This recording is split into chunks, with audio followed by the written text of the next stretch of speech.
अनिल और ज्योति पति पत्नी हैं। उनका एक 8 साल का बेटा भी है, अमित। अनिल हर रोज शराब पीकर ज्योति को मारता है। अमित अपने पापा से बहुत डरता है और जब भी वो आते हैं तो वह टेबल के नीचे छिप जाता है। जब उसके पापा उसकी माँ को मारते हैं तो अमित टेबल के नीचे से कांपते हुए उनको देखता रहता है। अपने पिता के वहाँ से चले जाने के बाद अमित अपनी माँ के पास आता है। बहुत मारा है ना पापा ने माँ, मैं बड़ा होकर आपको अपने पास रखूँगा, कभी भी दुखी नहीं होने दूँगा, मुझे जल्दी से बड़ा कर दो माँ। मेरा बेटा जीता रहे, तू ही मेरी आखिरी उम्मीद है। जीता रहे? ये कुत्ते का बच्चा मेरे खिलाफ साजिश रच रहा है। तुम दोनों माँ बेटे को जान से मार दूंगा। हाय मेरा बच्चा। अगली बार अपनी माँ की हमदर्दी करता नजर आया ना तो तेरा गला घोट दूंगा, समझा? ज्योति अपने भाई को फोन करती है और उससे अपने बेटे के बारे में बात करती है। तू उसके सामने जवान मत चलाया कर, वो तेरा मर्द है, फिर नशे में होता है। भैया मैं तो खुद ही कोशिश करती हूँ कि उन्हें गुस्सा ना आए, मगर क्या करूँ, कोई ना कोई गलती हो जाती है और उनका गुस्सा तेज हो जाता है। मेरा ही नसीब खराब है। तेरे भाग्य में यही लिखा है, कोशिश करके उसका ध्यान रखा कर। सुबह का थका हारा घर आता है। भैया मुझे अपनी नहीं अमित की फिक्र है, वो हमेशा डरा सहमा रहता है और कल तो इन्होंने उसे जान से मारने की धमकी दी। मैं तो जी लूंगी पर अपने बच्चे को हिंसा का शिकार नहीं होने दूंगी। प्लीज भैया मैं विनती करती हूँ, मेरे बच्चे को बचा लो, उसका तो कोई कसूर नहीं है। अच्छा ठीक है, मैं कुछ करता हूँ। अगले दिन अमित अपने मामा के घर चला जाता है। मेरा फोन क्यों छू रहे हो? मुझे माँ से बात करनी है। अगर तुम्हारी माँ को तुम्हारी चिंता होती तो वो रोज अपने पति को गुस्सा दिलाकर उसे मार ना खाती। पता नहीं कैसी माँ है। अमित सर झुकाकर अपनी मामी की सारी बात सुनता रहता है। एक बार अमित एक गुड्डे को उठाकर उससे खेलने लगता है तो उसके मामा का लड़का वहां पर आकर उसे डांटने लगता है। तुमने किससे पूछ के मेरे गुड्डे को छुआ? गंदा हो जाएगा वो, उसको रख दो। अरे अमित तू क्यों पिट्टू को तंग करता रहता है? क्या हमने इसीलिए तुझे यहाँ रखा है? मामी मैंने तो कुछ नहीं किया। अच्छा तो तू भी अपनी माँ की तरह जवाब देना सीख गया है। रात को सोते हुए अमित सपना देखता है कि उसके पिता उसकी माँ को फिर से पीट रहे हैं। अमित घबराकर उठ जाता है। उसे कुछ शोर सुनाई देता है। वह दरवाजे के पास जाकर सुनने की कोशिश करता है। दूसरे कमरे से अमित के मामा और मामी के लड़ने की आवाज आ रही होती है। तुम तो कह रहे थे कि कुछ दिनों में छोड़ आओगे, ये क्या ऐसे ही हमारे घर में पड़ा रहेगा? अब तो बच्चे भी तंग आ गए हैं। तो क्या करूं? उसे घर से निकाल दूं? उसका बाप उसको मारता है तो हम क्या करें? अपनी माँ का किया भुगत रहा है। बस कल सुबह उसको वापस छोड़ आओ। अच्छा ठीक है बाबा, कल छोड़ आऊंगा। अमित का मामा अमित के कमरे में आता है और देखता है कि अमित वहां पर है ही नहीं। वहां पर उसको एक चिट्ठी मिलती है। माँ मैं नहीं जानता मैं कहाँ जा रहा हूँ, मगर मेरी चिंता मत करना। अब तक जो कुछ देखा है आगे उससे बुरा कुछ नहीं होगा। माँ तुम्हारा प्यार ही मेरी एकमात्र शक्ति है। मैं इस उम्मीद से जा रहा हूँ कि एक दिन हम दोनों खुशी से साथ रह सकेंगे। एक बार कोशिश तो करके देखूँ। अगर मैं वापस नहीं आया तो समझ लेना कि मैं आराम से मौत की नींद सो चुका हूँ। और वैसे भी हर रोज थोड़ा थोड़ा मरने से तो अच्छा होगा। मेरी प्यारी माँ, तुम्हारा अमित। क्या आपके ख्याल में अमित के घर छोड़ के जाने के जिम्मेदार उसके मामा मामी और कजन्स हैं? परिवार में लड़ाई का बच्चों पे बहुत बुरा असर पड़ता है। इसकी वजह से बहुत से बच्चों को अपना घर छोड़ के जाने के लिए मजबूर होना पड़ता है। वे कहीं भी रहे, अपने और पराए सभी उनका शोषण करते हैं और उनका फ़ायदा उठाते हैं। अमित के घर छोड़ के जाने के बाद अमित के मामा उसका लेटर पढ़ते हैं और फिर उसे अपनी पत्नी के पास लेकर जाते हैं। देखा तुमने, अमित ये लेटर छोड़कर चला गया है। अब अपनी बहन को क्या कहोगे? ये लेटर दीदी को दिखाऊंगा। पागल हो गए हो? दीदी ही तो सारी फसाद की जड़ है। उनको ये लेटर दोगे तो उल्टा हम पर ही दोष लगाएगी। तो और क्या करूं? पुलिस में रिपोर्ट कर दूं? नहीं, उसको मरने दो।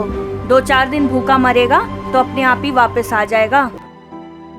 कुछ देर के बाद, सुनो, मेरे पर्स में से 1000 रुपए गायब हैं। जरूर अमित ही लेकर भागा होगा। क्या तुम सच कह रही हो? और क्या मैं झूठ बोलूंगी? अच्छा, अब समझ आई। तो इसे तुम्हारी दीदी ने हमारे घर चोरी करने को भेजा था। कह दो उनको, उनका बेटा चोरी करके भाग गया। मामा मामी ज्योति को कॉल करते हैं। दीदी, आपने अमित को हमारे घर भेजकर ठीक नहीं किया। क्यों? क्या हुआ अमित को? वो ठीक तो है ना? ठीक ही होगा, उसका क्या बिगड़ेगा? मंजू के पर्स से 1000 रुपए चोरी करके भागा है। हे भगवान, वो घर पर नहीं है? आ जाएगा जब पैसे खत्म हो जाएंगे। नहीं भैया, मेरा बेटा चोर नहीं है। वो तो ऊंची आवाज से भी डरता है। क्या कह रही हो दीदी? मेरे से तो मुंहजोरी करता था, और जब मैंने मना किया तो मेरे पर्स से पैसे चोरी करके भाग गया। ये सब तुम्हारी गलती है दीदी। ना तुम अपने पति से मुंहजोरी करती और ना वो ऐसा सीखता। उसका कोई कसूर नहीं है, उसने जो देखा वो सीखा। बेचारा बच्चा, भगवान किसी बच्चे को ऐसी माँ ना दे। हाँ, ये सब तुम्हारी गलती है। मैं तुम्हें समझा समझा कर थक गया था, मगर तुमने मेरी एक ना सुनी। और हाँ, अब हमारे घर की तरफ आने की कोई जरूरत नहीं है। अभी हमने पुलिस में रिपोर्ट नहीं लिखवाई है, वरना लिखवा देंगे। नहीं नहीं, प्लीज ऐसा मत करना। मुझे तो समझ नहीं आ रहा है कि मैं अपने पति को कैसे बताऊंगी। जैसे हमारे घर भेजा था, कह देना कहीं और भेज दिया। झूठ बोलना, चोरी करना तो तुम लोगों की पुरानी आदत है। अमित की माँ पूरा दिन अपने घर पर रोती रहती है और बहुत डरी हुई है कि उसका पति इस बात को सुनकर क्या करेगा। ज्योति का पति रात को घर आने पर खाना ना बना हुआ देख ज्योति पर चिल्लाता है। अरे, खाना नहीं बनाया क्या आज? मेरा दिल घबरा रहा है। मेरा अमित लापता है। क्या? कहाँ लापता है? भैया के घर रहने गया था कुछ दिन के लिए। भैया भाभी कहते हैं वो उनका पैसा चोरी करके घर से भाग गया। तेरा बेटा था ना, बड़ा तो उसका लाड दिखाती थी। अब देख अपना हाल। कुछ दिन जेल में रहेगा तो दिमाग ठिकाने पर लग जाएगा। कंजर की औलाद। चल, रोना धोना बंद कर और मेरे लिए कुछ खाना ला कर दे। उधर अमित घर से तो निकल जाता है, लेकिन उसे कुछ नहीं पता कि जाना कहाँ है, और एक पुल के नीचे टेक लगाकर सो जाता है। और सोते सोते भी वह अपनी माँ को ही याद करता रहता है। माँ, मेरी माँ को मत मारो। क्या अमित के मामा और मामी का अमित की माँ को दोष देना ठीक है? अक्सर जो लोग शोषण का शिकार होते हैं, उनको खुद ही शोषण का जिम्मेदार ठहरा दिया जाता है। इसे विक्टिम ब्लेमिंग कहते हैं, और इसे अंग्रेजी में गैस लाइटिंग भी कहा जाता है। इससे वह विक्टिम खुद अपने आप को इसका दोषी समझने लग जाता है।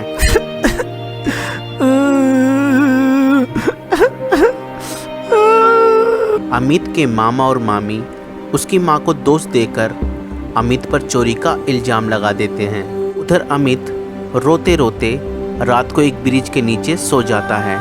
अब आगे देखिए।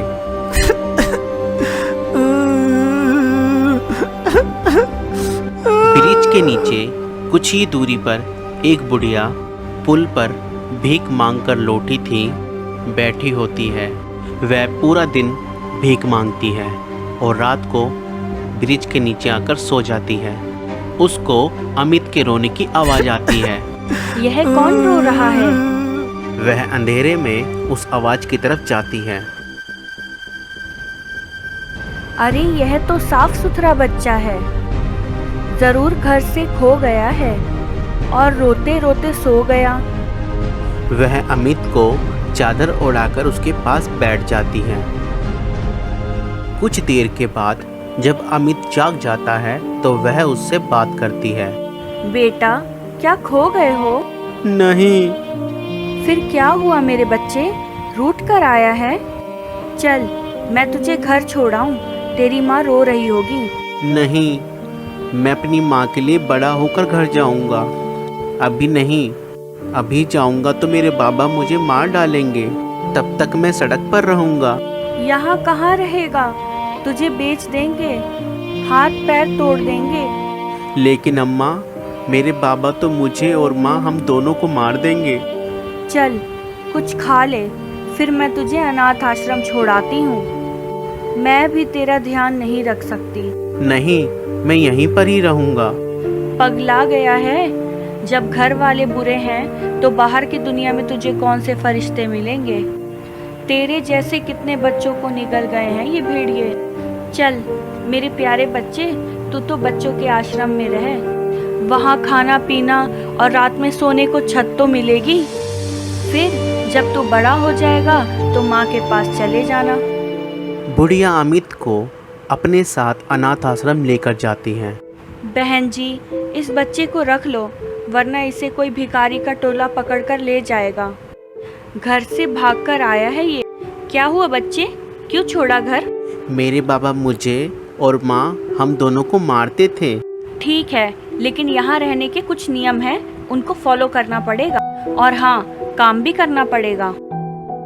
शाम को मैडम जी अमित को अपने घर ले जाती हैं और उससे अपने बर्तन और आंगन साफ करवाती हैं और अगले दिन उसको अपने साथ अनाथालय ले आती है। अमित अनाथालय के एक कोने में डरा हुआ बैठा होता है। तभी कुछ लड़के उसके पास आते हैं। अबे पप्पू, क्या नाम है तेरा? अमित। घर से भाग के आया है क्या? हाँ। ओ चिकने, आज रात तू हमारे साथ सोएगा। ऐसे मजे करेंगे कि घर भूल जाएगा। अमित घबराकर रोने लग जाता है। तभी एक बड़ी लड़की उसे बचाने आती है। अरे कमीनो, क्यों इसको तंग कर रहे हो? देखा, मुझसे बड़ा डरते हैं, भाग गए डरपोक। तुम इनसे बच के रहना, बहुत गंदे लड़के हैं। दीदी, मुझे इन लड़कों से बहुत डर लग रहा है। अरे डर मत, बस ध्यान रख अपना। तेरी माँ मर गई क्या? नहीं, मेरी माँ घर पर है, लेकिन बाबा हम दोनों को मारता है। अगर माँ है तो घर जाना। नहीं दीदी, मैं यहीं पर ही रहूँगा। बड़ा होकर घर जाऊँगा जब माँ की रक्षा कर सकूँ। माँ से बड़ा प्यार करने वाला और कोई नहीं होता। जी दीदी। दीदी, एक बात पूछूं? पूछ बेटा। आप यहाँ अनाथ आश्रम में कैसे आई? अमित, मेरी माँ मुझे और मेरे 2 भाइयों को अस्पताल में छोड़कर मर गई। बापू पहले से ही मर गए थे, उन दोनों को एड्स था ना। जब माँ भी मर गई तो कोई भी रिश्तेदार हमें अपने घर में रखने को तैयार ही नहीं था। हम 1 महीने तक फुटपाथ पे रहते रहे। मेरा छोटा भाई बंटी 1 साल का था और वो भी बीमार होकर मर गया। फिर क्या, एक एम्बुलेंस वाला मुझे और मेरे भाई राजू को यहाँ छोड़कर चला गया। दीदी, आपका भाई कहाँ है? अरे यही लड़के जो तुझको तंग कर रहे थे, उसको भी सताते थे। आंटी भी रोज रोज मारती थी और अपने घर का काम करवाती थी। एक दिन वह तंग आकर भाग गया यहाँ से। मैं तो लड़की थी, मैं कहाँ जाती। कुछ दिन में धंधे पर लगा दी जाती। तो आपका भाई अब कहाँ पर है? दूसरे लड़कों के साथ सड़क पर रहता है। हर शुक्रवार को यहाँ एक आदमी बिरयानी लेकर आता है। मैं उसके लिए कुछ बिरयानी बचा कर रखती हूँ। परसों आएगा, मेरे लिए हर बार कुछ न कुछ लाता है। शुक्रवार को दीदी का भाई राजू आता है। वह बहुत ही साफ सुथरे कपड़े पहने हुए है। दीदी राजू से अमित का परिचय कराती है। राजू, आ गया मेरा भैया। दीदी, जल्दी से बिरयानी खिलाओ, आज जल्दी जाना है। राजू, यह अमित है, अभी नया नया आया है। बहुत ही सीधा बच्चा है, तू इससे बात कर, मैं अभी बिरयानी लेकर आती हूँ। और क्या हाल है यार? भैया, एक बात बताओ, आपके पास इतने अच्छे कपड़े कैसे हैं? चल, हमारे साथ चल, हमारे साथ रहेगा ना तो ऐसे ही मज़े करेगा। हाँ, मैं साथ चलूँगा, जो भी काम कहोगे मैं करूँगा। मुझे भी अच्छे कपड़े चाहिए। अगर भागने में तेज है तो सब ठीक रहेगा। चल, तू मेरे साथ चल। ये ले राजू, आराम से खा ले बिरयानी। दीदी, मैं भी राजू भैया के साथ जाऊँगा। मुझे भी पैसे कमाने हैं ताकि अपनी माँ को साथ रख सकूँ। अरे नहीं अमित, तू बहुत छोटा है अभी। जब बड़ा हो जाएगा तब चले जाना। अरे नहीं दीदी नहीं, मैं अपने साथ ही रखूँगा। मेरे साथी सड़क पर रहते जरूर हैं, मगर हर सड़क पर रहने वाला बुरा तो नहीं होता ना। जिस तरह से घर पे रहने वाला हर इंसान अच्छा नहीं होता। राजू, ध्यान रखना अमित का, बेचारा बहुत सीधा है। इसका खास ख्याल रखियो, हमारे छोटे भाई बंटी की तरह है। चल, अब जल्दी से भाग जा, वरना आंटी ने देख लिया तो जाने नहीं देंगी। क्या आप समझते हैं अमित का अनाथ आश्रम में रहना ज़्यादा सेफ था? सर्च से पता चला है कि अक्सर अनाथ आश्रम में रहने वाले बच्चे भी फिज़िकल और सेक्सुअल अब्यूज़ का शिकार हो जाते हैं। अब ये तो आने वाला वक्त ही बताएगा कि अमित ने राजू के साथ जाकर सही किया या गलत। अमित अनाथालय छोड़कर राजू के साथ आ जाता है। राजू अमित को उस जगह लेके जाता है जहां वह दूसरे लड़कों के साथ रहता है। अब आगे देखिए। अमित और राजू एक गंदी बस्ती में पहुंचते हैं जहां दूसरे लड़के भी हैं। वह सभी एक साथ रहते हैं। अमित, चल तैयार हो जा, शाम को काम पर जाना है। मेरा काम क्या है राजू भैया? अरे यार तू चल तो सही। राजू, ये पप्पू भागने में कितना तेज है, कहीं हमें फंसा ना दे यार। चल यार, देखते हैं, तेज हो जाएगा। राजू, अमित और दीपक एक ऐसी जगह पर पहुंचते हैं जहां एक मंदिर है और जिस जगह वह खड़े हैं वह यातायात और लोगों के साथ व्यस्त है। चल राजू, तू उधर से जा और अमित को अपने साथ ले जा, और मैं इधर मंदिर की तरफ जाता हूँ। और अमित का ध्यान रखियो। मुझे डर लग रहा है राजू भैया। डर? अरे डरने की कोई बात नहीं है। भगवान सबका एक ही है। जुम्मे को मस्जिद में अच्छे जूते चप्पल मिल जाते हैं और मंदिर में मंगल को, बस यही फ़र्क है। वह बच्चे इस्तेमाल किए गए चप्पल और जूते बेचने के लिए एक दुकान पर पहुंचते हैं। ये लो भैया, पूरे 20 जोड़ी हैं। अब जल्दी से 100 की पत्ती निकालो। अबे इस बार तो सच बोल रहा है ना? पिछली बार भी तूने 2 जोड़ी कम दिए थे। अरे भैया, अगर यकीन ना हो तो गिन कर देख लो। ठीक है ठीक है। वह तीनों काम हो जाने के बाद थके हारे एक जगह आकर बैठ जाते हैं। दीपक और राजू एक तरह की गोंद सूंघ रहे होते हैं। तू भी सूंघ ले अमित। नहीं दीपक भैया। अरे पागल, इससे भूख नहीं लगती और ना ही रात को ठंड लगती है। जन्नत का मजा आ जाता है। नहीं दीपक भैया, मुझे गंदी आदत नहीं डालनी। राजू, कम्बल अमित को दे दे। अगर ये ग्लू नहीं पिएगा तो रात को भूख भी लगेगी और ठंड भी। आधी रात को दीपक उठकर एक खंबे को हक करता है और उस पर एक दुपट्टा भी बंधा हुआ है। क्या कर रहे हो दीपक भैया? यार, दिन तो कट जाता है, पर जब रात को माँ की याद आती है तो दुपट्टा बांधकर माँ समझकर रो लेता हूँ। तेरी तो माँ है, एक दिन सब ठीक हो जाएगा। चल तू सो जा अब। भैया, जब मैं माँ को अपने साथ रखूँगा ना तो तुम दोनों को भी अपने घर में ही रखूँगा। चल अब सो जा, वरना भूख लगने लगेगी। अगले दिन सुबह वह उठकर सड़क के पार जा रहे होते हैं। तभी अमित को एक कॉमिक बुक के कुछ पेज पड़े मिलते हैं। वह उन्हें उठाकर पढ़ने लगता है। तुझे पढ़ना लिखना आता है? चल, यहाँ तुझे मंदिर के आगे वाली पार्किंग में तुझे पर्ची काटने के काम पर लगा देता हूँ। वहाँ पर्ची पर गाड़ी का नंबर लिख और पैसे कमा। कम से कम पुलिस का डर तो नहीं होगा। हम तो अनपढ़ हैं यार, जूता चप्पल चोरी करना हमारी मजबूरी है। ठीक है दीपक भैया। क्या आप समझते हैं कि सड़क पर रहने वाले बच्चे खुद अपने शौक से सड़क पर रहकर क्रिमिनल बनना चाहते हैं? दुनिया में 100 मिलियन से ज़्यादा बच्चे सड़क पर रहते हैं और इनको स्ट्रीट चिल्ड्रन कहा जाता है। अक्सर बच्चे गरीबी, घर में शोषण या माँ बाप के मर जाने की वजह से सड़क पर रहने के लिए मजबूर हो जाते हैं। दीपक और राजू अमित का ध्यान रखते हैं। उसको बेहतर और साफ सुथरी नौकरी पर लगाने के लिए दीपक एक पार्किंग लॉट में नौकरी की बात करता है। अब आगे देखिए।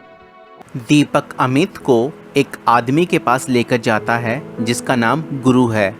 वह एक पार्किंग चलाता है। कैसे हो गुरु भैया? आपके लिए एक काम का लड़का लाया हूँ, बिल्कुल मासूम और पढ़ा लिखा, और मैं नहीं चाहता हमारे चोरी वाले धंधे में फंस जाए। आप अगर उसे रख लोगे तो बड़ी मेहरबानी होगी। चल ठीक है, तू कहता है तो रख लेता हूँ। अमित देख, तू गुरु भैया के लिए दिल लगा कर काम कर और शाम को सीधा अपने डेरे पर आ जाना। कहीं और जाने की ज़रूरत नहीं, ठीक है? ठीक है दीपक भैया, आप फिक्र मत करो। गुरु अमित को पार्किंग के काम के बारे में समझाता है। अमित चल, इन सब गाड़ियों की पर्ची पर इनका नंबर लिखें और जब ये बाहर निकले तो उनसे पैसे पकड़ने हैं। हर गाड़ी से 15 रुपये 1 घंटे का। अमित बहुत दिल लगाकर ईमानदारी से गुरु भैया का काम करता है। यार अमित, तू काम तो बहुत बढ़िया करता है और कभी पैसे भी चोरी नहीं करता। भगवान करे तू जल्दी ही अपनी माँ के साथ रह पाए। अमित हर रोज़ शाम को अपना काम ख़त्म करने के बाद अपने दोस्त राजू और दीपक के पास आ जाता है। वह उसका खाने के लिए भी इंतज़ार करते हैं। 1 महीने बाद अमित को उसकी पहली तनख्वाह मिलती है। ये ले अमित अपनी पगार। तूने मेरी इतनी अच्छी कमाई करवाई, चल तुझे 100 रुपये एक्स्ट्रा देता हूँ। बहुत शुक्रिया गुरु भैया। घर जाते हुए अमित उन पैसों से एक मोबाइल फ़ोन लेता है। फ़ोन लेते ही सबसे पहले वह अपनी माँ को फ़ोन मिलाता है। माँ का नंबर 9847 नहीं 786। हेलो। हेलो माँ। माँ? अमित? हाँ माँ, तेरा अमित। बेटा, तू कहाँ चला गया? मैं तो तेरे लिए रो रो कर बीमार हो गई हूँ। पता नहीं तुझे देखना अब कब नसीब होगा। माँ, मैं तुझे जल्दी ही लेने आऊँगा, तू फिक्र मत कर। नहीं बेटा, अभी घर बिल्कुल मत आना, नहीं तो तेरा बाबा तुझे पुलिस में दे देगा। बेटा, तू ठीक तो है ना? हाँ माँ, मैं बिल्कुल ठीक हूँ। बेटा, तेरी बहुत याद आती है, तेरे बिना तो जीना ही बेकार है। हाँ माँ, इसलिए तो मैं तुझे अपने पास रखूँगा, बस थोड़ा सा और रुक जा। बेटा, तू रहता कहाँ है? कौन लोग हैं तेरे साथ? अमित अपनी माँ को राजू और दीपक के बारे में बताता है। उसकी माँ ममता के नाम से अमित का नंबर सेव कर लेती है ताकि अमित के पिता को शक न हो। अमित घर जाते हुए एक पुराने कपड़ों के ठेले से राजू और दीपक के लिए कंबल भी खरीदता है। राजू भैया, दीपक भैया, आप लोग गोंद पीना छोड़ दो, देखो मैं तुम्हारे लिए कंबल लाया हूँ। छोड़ यार, तू हमारी फिक्र मत कर, तू तो बस अपनी माँ के लिए पैसे कमा ताकि उसको अपने साथ रख सके। और इसी तरह से 6 महीने गुजर जाते हैं। हर महीने अमित अपने पास कुछ पैसे बचा के रखता और कुछ पैसे वह राजू और दीपक भैया के साथ शेयर करता। मगर 6 महीने में भी अभी तक उसके पास इतने पैसे नहीं बन पाए कि वह अपनी माँ के साथ एक कमरा किराए पर लेकर रह सके। खाली समय में अमित अक्सर अपने सपनों में खो जाता है। वह अपनी माँ के साथ एक घर का सपना देखता है जहां वह सब मिलकर रहते हैं। चलो सब बच्चे खाना खाओ, मैंने अपने हाथ से बिरयानी बनाई है सबके लिए। हे भगवान, तू कितना दयालु है। जल्द ही मेरी माँ से मिलने का सपना पूरा हो जाएगा। 1 महीने बाद एक बड़ी गाड़ी वाला पार्किंग लॉट में आता है। वह अमित को गाड़ी के पैसे लेते देख उससे बात करता है। बेटा, क्या नाम है तेरा? अमित। तुम स्कूल नहीं जाते? नहीं अंकल, मैं तो यहाँ काम करता हूँ। कहाँ रहते हो? सड़क के पार, फुटपाथ पर। ये ले बेटा, ये रख ले। अंकल, मेरे पास चेंज नहीं है। अरे अरे, चेंज क्या, तेरा इनाम है ये, तू रख ले। शुक्रिया अंकल। अच्छा अमित सुन, तू मेरे साथ काम करेगा? जी, मैं तो गुरु भैया के पास काम करता हूँ। अरे गुरु सुन, क्या मैं इस लड़के को काम पर रख सकता हूँ? बाबूजी, ये एक प्यारा और मासूम बच्चा है, बस अपनी माँ को अपने साथ रखने के सपने देखता रहता है। यहाँ इसको कितना मिलता है? इधर तो इसको 800 मिलता है। 800 में माँ को रखेगा? फिर तो बस ये सपने ही देखेगा। क्या करे बाबूजी, हम तो बस इतना ही दे सकते हैं। मैं इसको 4000 रुपये दूंगा हर महीने। काम क्या करेगा? काम आसान है, मेरे दफ्तर से पार्सल ले जाकर दूसरों को देना होगा। इसके 2 भाई हैं, राजू और दीपक, उनसे पूछना पड़ेगा। अरे क्या बहाने करते हो यार। ये पकड़ो 5000 रुपये और अमित को छोड़ दो। ठीक है बाबूजी, जैसा आप ठीक समझो। अमित चल, तू मेरे साथ गाड़ी में बैठ। वह आदमी अमित को अपनी गाड़ी में बैठाकर अपने ऑफिस लेकर जाता है। अमित, तुझे यहाँ से पार्सल पहुँचाने होंगे जहाँ मैं कहूँगा। ठीक है अंकल। तेरे पास मोबाइल तो है ना? जी अंकल। ठीक है, तो मैं तुझे एक साइकिल और एक बैकपैक दे देता हूँ। अंकल, इस पैकेट में क्या है? कुछ भी हो, उससे क्या फ़र्क पड़ता है। लोग हमको भेजते हैं और हम इसको आगे भेज देते हैं। हमें भी नहीं पता होता कि इसमें क्या है। अमित साइकिल पर बताई गई जगहों पर पैकेट्स की डिलीवरी करता है। वह अपने सारे दिन का काम खत्म करके राजू और दीपक के पास आ जाता है। आजा अमित, आज तुझे बहुत देर हो गई। दीपक भैया, मैंने एक दूसरी नौकरी कर ली है। अच्छा, कितनी तनख्वाह मिलेगी यहाँ? 4000। 4000? अरे पागल हो गया है क्या? क्यों दीपक भैया, क्या हो गया? अरे कोई 2 नंबर का धंधा होगा। अमित, कहीं फंस मत जाना यार। अरे नहीं भैया, अंकल तो बहुत अच्छे हैं। ऑफिस बहुत बड़ा और क्लास का है। मुझे सिर्फ पार्सल पहुंचाने होते हैं, एक ऑफिस से दूसरे ऑफिस। देख बेटा, ये बैग अपनी पीठ पे टांग ले, स्कूल बैग की तरह, और इसे रेलवे स्टेशन के बाहर खड़े आदमी को दे देना। ठीक है अंकल जी। वह आदमी तुम्हें स्टेशन की बाहर वाली पार्किंग में मिलेगा। ये पूरे का पूरा बैग उसे दे देना और फ़ौरन वहाँ से निकल जाना। अंकल जी, मुझे कुछ एडवांस दे दो ताकि मैं अपनी माँ के लिए कुछ कपड़े ले लूँ। बिल्कुल दूंगा बेटा, बस ये पार्सल देकर तो सीधा मेरे पास ऑफिस आ जाना, उसके बाद मैं तुझे इनाम दूंगा। जैसे ही अमित वह बैग उस आदमी को देता है तो कुछ पुलिस वाले आकर उसे घेर लेते हैं। अच्छा, तो अब छोटे बच्चों का इस्तेमाल करना शुरू कर दिया अपने इलीगल गन्स के धंधे के लिए।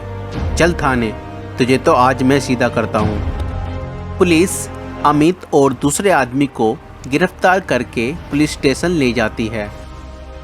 क्या आप समझते हैं अमित को पता था कि वह किसी खतरनाक धंधे में फंस रहा है? माफियाओं के द्वारा हथियार ले जाने, ड्रग्स बेचने, जबरन वसूली का पैसा इकट्ठा करने और अन्य तरह के संगठित अपराध करने के लिए स्ट्रीट बच्चों को फंसाने का खतरा ज़्यादा होता है। सड़कों पर अपना जीवन जी रहे अधिकांश लोग गरीबी और उत्तरजीविता के कारण इन गिरोह के चंगुल में फंस जाते हैं। नई नौकरी के कारण अमित के सपने चकनाचूर हो जाते हैं और वो पुलिस की हिरासत में आ जाता है। अब आगे देखिए। जेल में उस आदमी और अमित से पूछताछ की जाती है।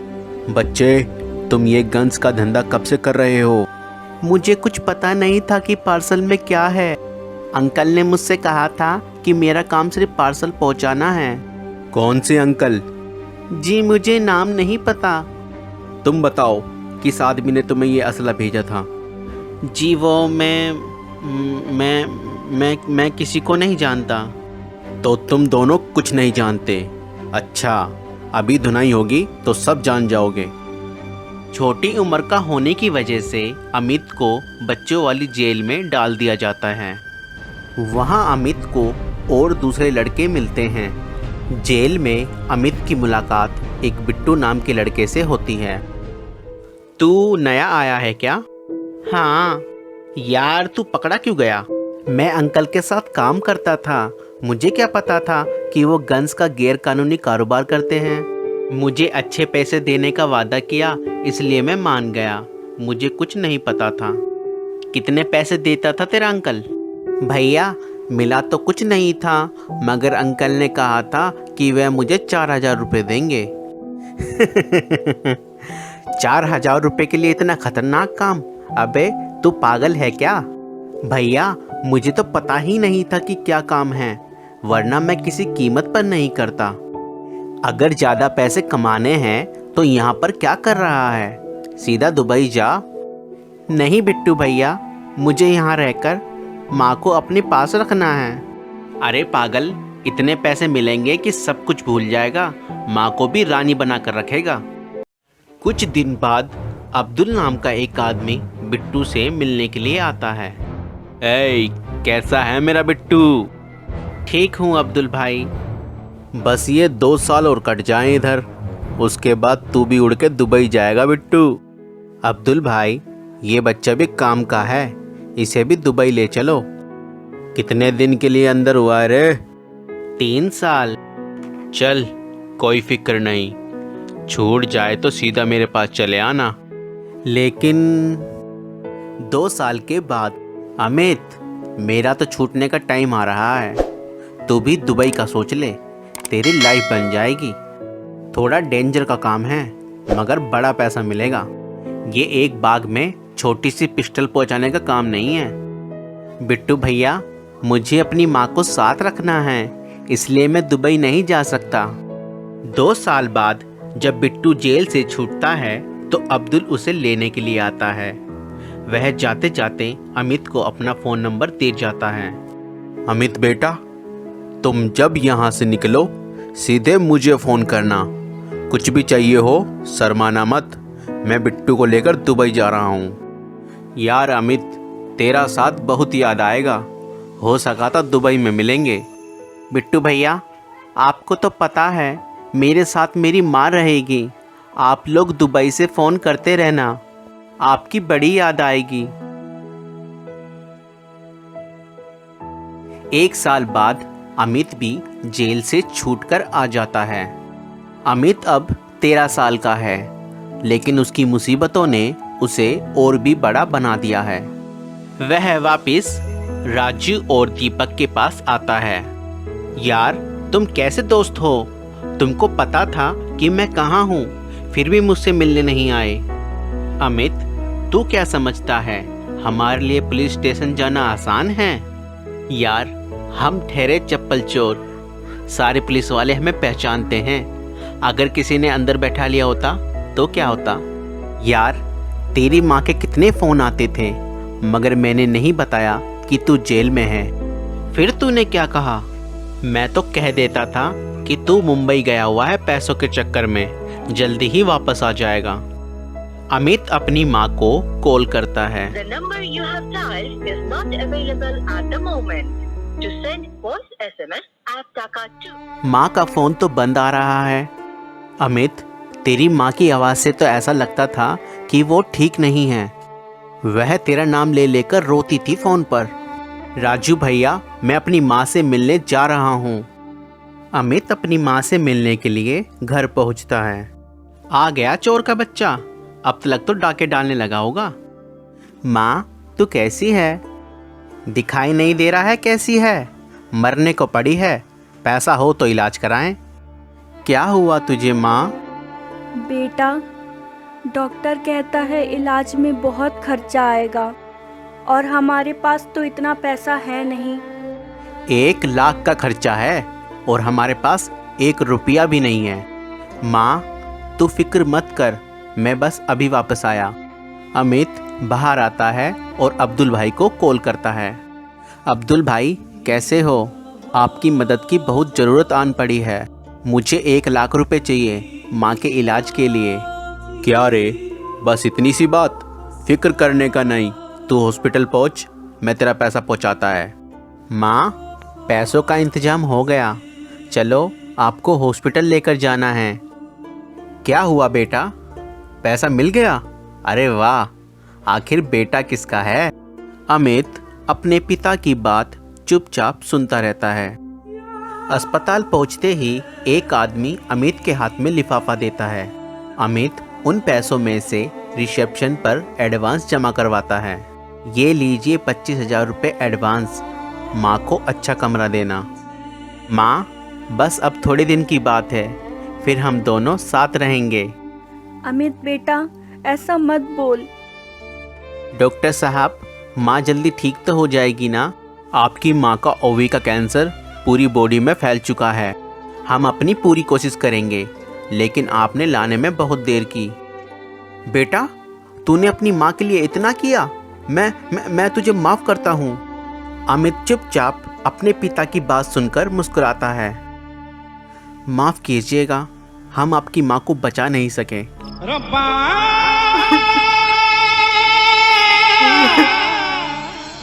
बेटा अमित सुन, तू ना पुरानी बात अपने दिल से निकाल दे।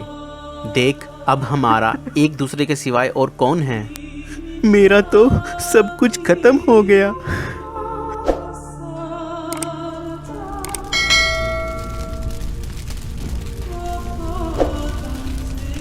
अमित अपनी माँ को शमशान घाट ले जाकर उनका अंतिम संस्कार करता है। अब्दुल भाई, मैं अमित बात कर रहा हूँ। मुझे बताओ कि दुबई कब आना है? अब तो बस दुबई में आपके साथ काम करना है। अब्दुल भाई, माँ तो मिल नहीं सकी, अब किस बात का डर? क्या आपके ख्याल में अमित ने अपने पिता को छोड़कर दुबई जाने का फैसला ठीक किया? ये सोचने वाली बात है कि अमित जैसा निर्दोष और नेक नियत वाला लड़का ना चाहते हुए भी अपराध में शामिल हो गया। दुर्व्यवहार, गरीबी और असहायता उन परिस्थितियों की ओर लेकर जाती है जो युवाओं को आपराधिक गैंग द्वारा शोषित होने के लिए कमज़ोर बनाती है। एक बार गैंग में शामिल होने का मतलब है उसके लिए इसे छोड़ना लगभग असंभव हो जाता है। तो दोस्तों, अगर आपको ये वीडियो पसंद आई तो इस वीडियो को लाइक करें और हमारे चैनल कार्टून कहानियाँ को सब्सक्राइब करना ना भूलें। Thank you.